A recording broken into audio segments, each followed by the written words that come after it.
मिट्टी के बर्तनों का इस्तेमाल और मिट्टी के बर्तनों में खाना बनाना बहुत ही ज़्यादा अट्रैक्ट करता है और आजकल ये बहुत ज़्यादा ट्रेंडिंग में है। यूट्यूब पर अक्सर वीडियोस देखते हुए ख़वातीन मिट्टी के बर्तन लेके आती हैं और उसमें खाना बनाती हैं, लेकिन जो ही उन्हें बर्नर पर रखा जाता है उनमें क्रैक्स आ जाते हैं। उसकी वजह क्या है, आज हम इसी वजह को दूर करेंगे और मैं आपको एक बहुत ही छोटा सा टिप दूँगी जिससे आपको इस मसले से निकलने में आसानी हो जाएगी। अस्सलाम वालेकुम, कैसे हैं आप? उम्मीद है आप बहुत ज़्यादा अच्छे होंगे। ईद आपकी बहुत ज़्यादा अच्छी गुजरी होगी।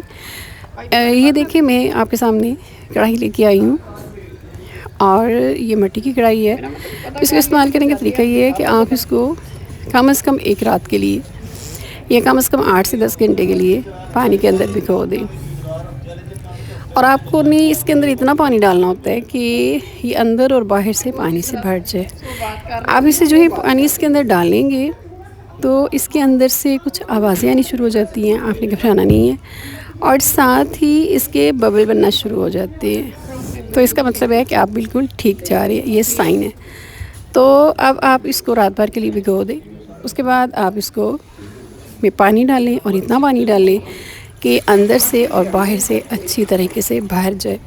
और इसके बाद आप इसे रात भर के लिए या कम से कम 8 घंटे के लिए छोड़ दें। और इसके बाद आप इसे पानी से निकालेंगे और फिर आप इसमें चाहें तो सरसों का तेल एक दफ़ा कोट कर दें। ये भी इससे भी इसकी प्रोटेक्शन में इजाफ़ा हो जाएगा।